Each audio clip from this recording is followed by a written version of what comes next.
I think what we need to do is we need to draw our head outline. This upper main is pretty much complete at this point.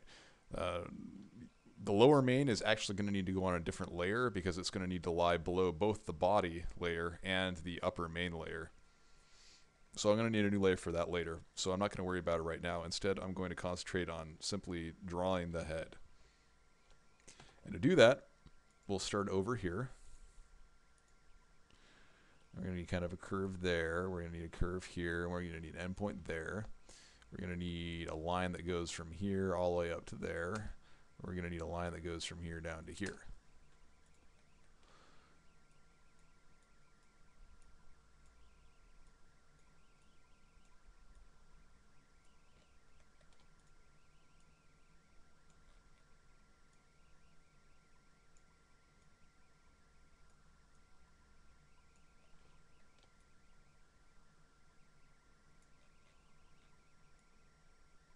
My lines are not bending quite properly.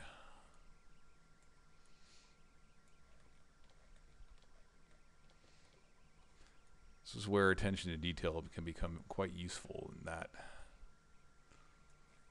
Just keep playing with it until it looks right.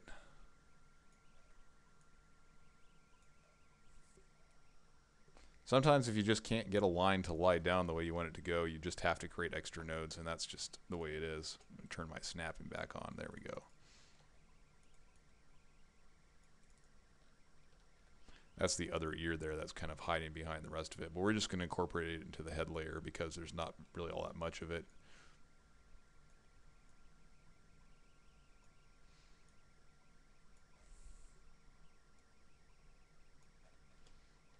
I just want to make sure this line lines up there. Okay. That kind of works. By the hair of her pink chinny chin chin.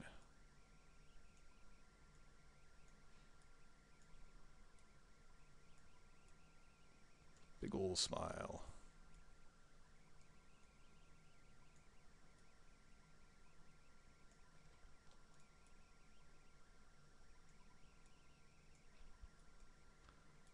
This one's a good one to make kind of a smooth node. This is going to be kind of a curve like this.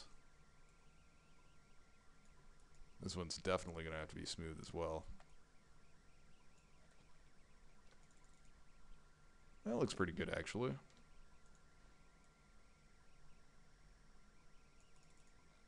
Line that up there. Then we'll change our width on this guy to try and match it up again. That's a 5. We made this one a 6.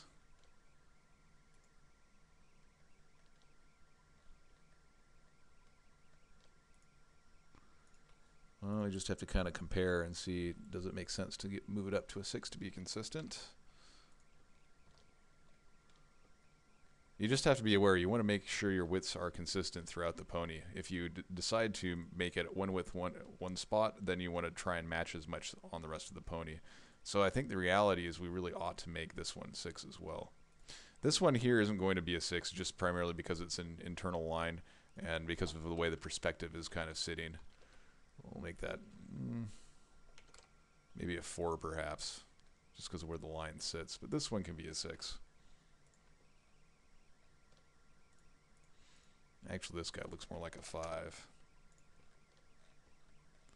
So again, we've got our black outline, and we need to change or fix our colors up. So now we need the body strokes. UB8 1B4.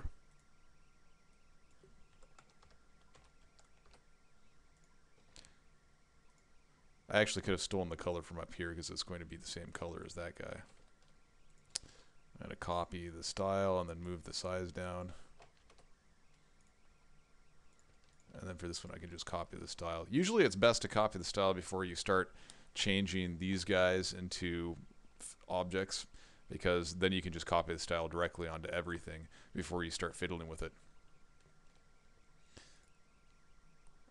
Still not quite happy with the width of this line here. It really ought to be thinner, like maybe a 3 perhaps, because you can see that it's really thin on the outside there. This one might be a little bit tricky because it looks thin on the outside, but then once you get up here, it becomes a little bit thicker. For now, I think maybe I'll just ignore that and go with the flow. Another thing that you could fix later if you wanted to. So I'm going to change this one into an object because we're going to need to do several edits on this guy. First of all, we need to fix up this this chin. You want it to be a nice gradual curve.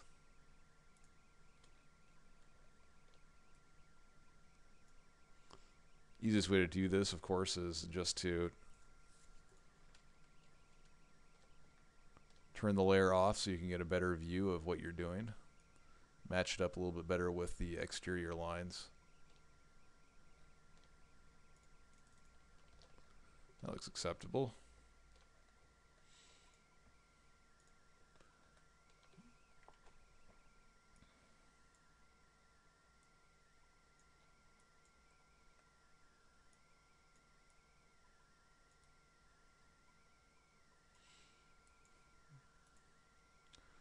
That one's smooth. This is going to have to be a sharp corner here. It'll be easier just to delete those nodes entirely.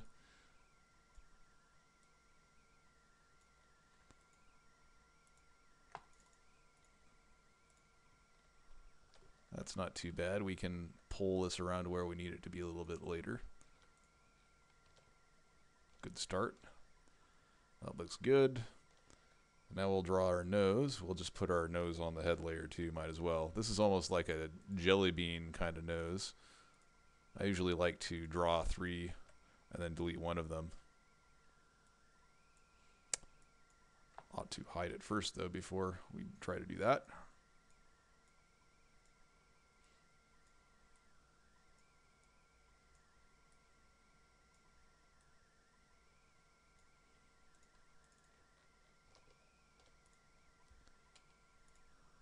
Color of that is going to be exactly the same as this external stroke. So we're going to take the color of that. We're going to go to the fill. We're going to turn the fill on. We're going to set the color equal to that. And then we're going to turn the stroke off. The end result is you have an object here that has an internal color that matches what we want it to match. We get kind of our jelly bean nose and we're good to go. The other thing I'm missing here is the mouth. We don't have the mouth set up yet. So what we'll do is we'll turn to our mouth layer and we'll draw our mouth real quickly. This is going to be a quick shape.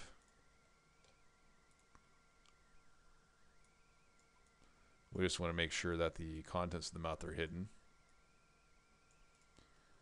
This is kind of almost a triangular shape here.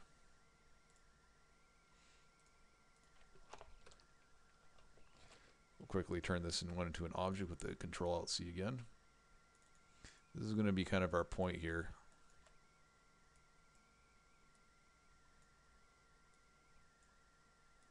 Almost like a triangle. In fact, I'm just going to make this simple by making these corner nodes. She'll make all of these corner nodes, and then it will be a true triangle. Except it's not really a triangle. There's a little bit of a bend here. And this one is going to need to be, what, 3 or 4? 4. That looks good. So then what we can do is we know that the teeth stroke is going to be B9E0F7.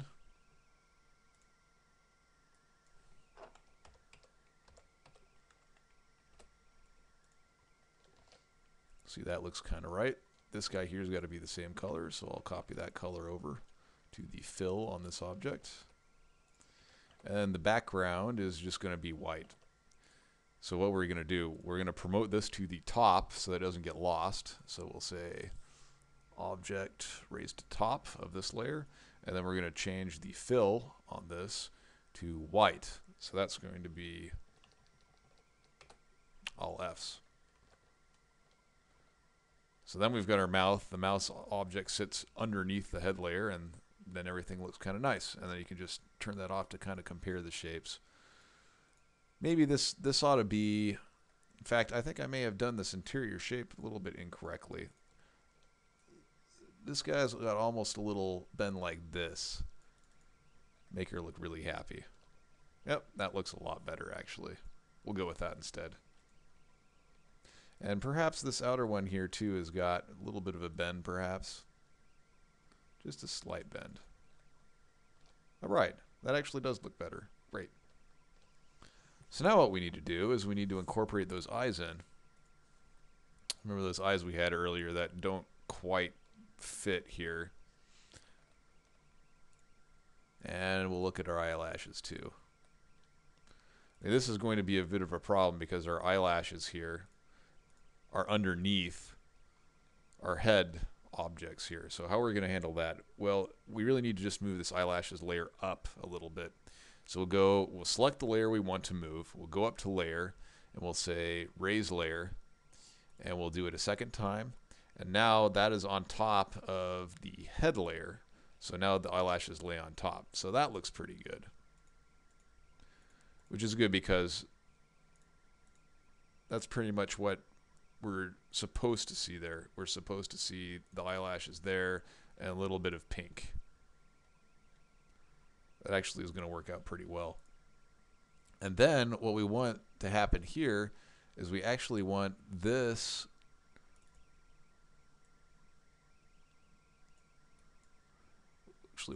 to be nice. Because we want this pink layer here to effectively hide any imperfections we've got with that eye there. So I'm actually going to need to move this pink layer around a little bit.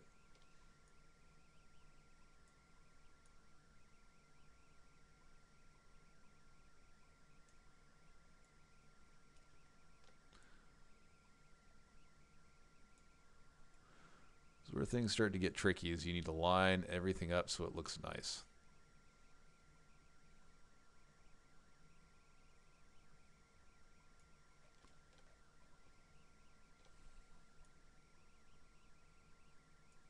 Now, it doesn't matter if the pink overlaps the eyes a little bit. The problem I'm going to have here is that once that happens, the eyelashes don't line up with the eyes properly anymore because they're just kind of sitting there.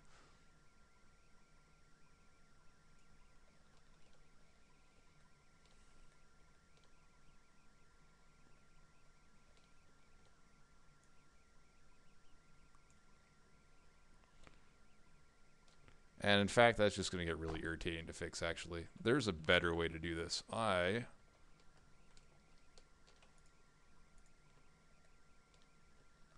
am simply going to make sure that the eye white here fills in all of that area. So what I'll do is on the eyes layer, which I'm on now, well, actually, first of all, we need to make sure this lines up.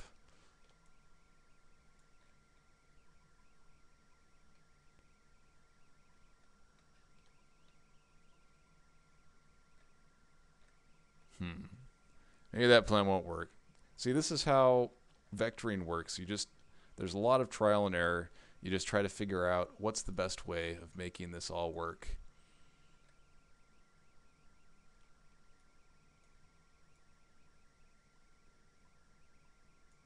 And maybe something you try works, maybe it doesn't, but at least you've made the effort and you're learning.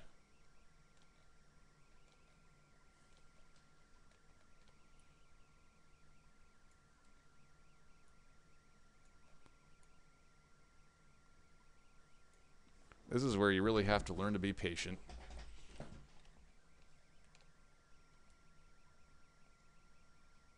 And get really close with this stuff.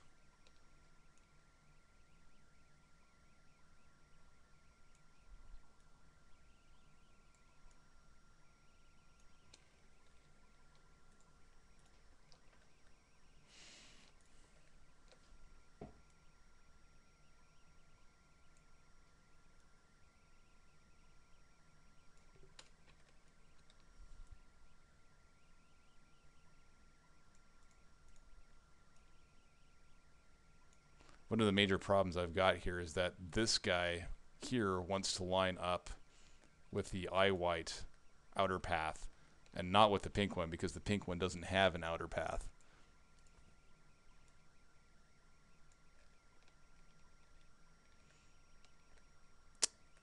So let's just simplify that a little bit perhaps. We'll make this one into an object too, and now suddenly it's got a path, and we can manipulate that as well.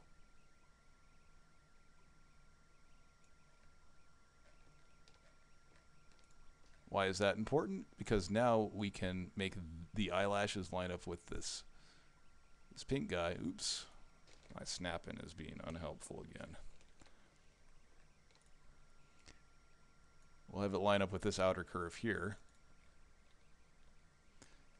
And then what we can do is on the eye layer, we could actually create another object here. This is a bit of a cop-out, but it'll work. And we'll make this guy white. And we'll hide the stroke.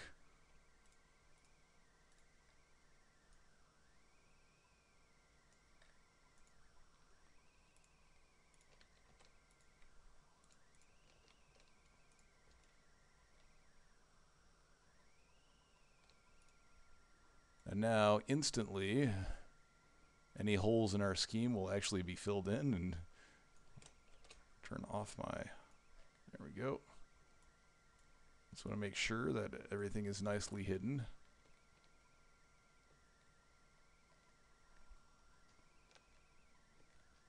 And then it'll look like I meant to do it that way. Again, it's whatever works. Make it work. So another question is, this guy is overlapping here and we don't really want it to do that. And in fact, we would prefer that this guy matches up with the eyes as well. So we'll just have a little bit of overlap here.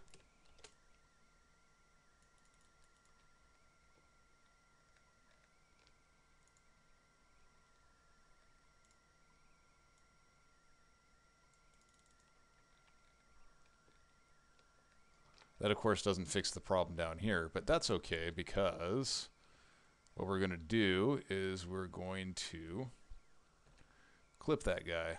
So in order to do that, we need to basically draw a box with which we want the eye to live in. So I'll draw a box here. This box says... I want the eye to turn my snapping off again momentarily. I want my eyes to live inside this box.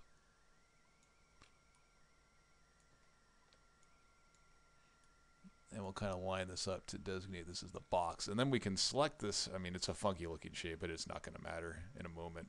We select this eye white, we select this line here, we then set the clip on the eye white, and what that does is it uses this external line which it shows as green, and it's basically said I only want to see what's inside that line. So now we can no longer see what's part of the eye external to that box, and everything's nicely contained in there.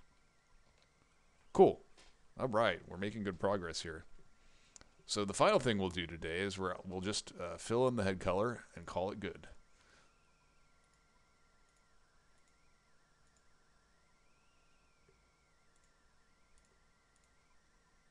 Again, we're drawing kind of a rough line that we're going to fit the entire head color in. The body fill is going to be F3B 6CF.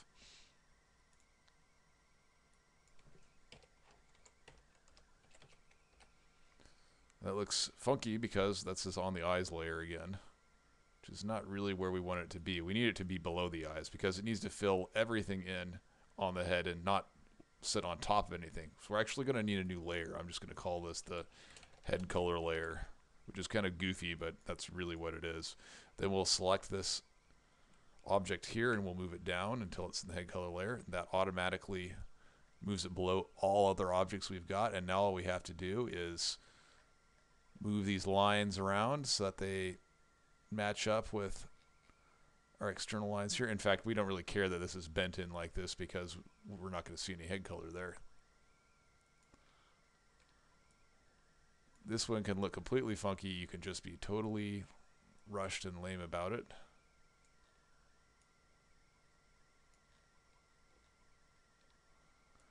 This one here is going to continue to show up for now because I don't have any of the body outlined here, but that's okay. No big deal. And I'm going to actually turn the black line off on this one because when we actually draw a body fill down here, it's going to overlap with this one. And if they're the same color, it'll look fine. We're going to have a layer down here for the body, and we're going to have a layer here for the body color. So now what you can do is you can turn off the first layer, and you can see we've effectively finished a ghostly hanging in midair pinky head. Thanks for joining me, every pony. I'll see you next time.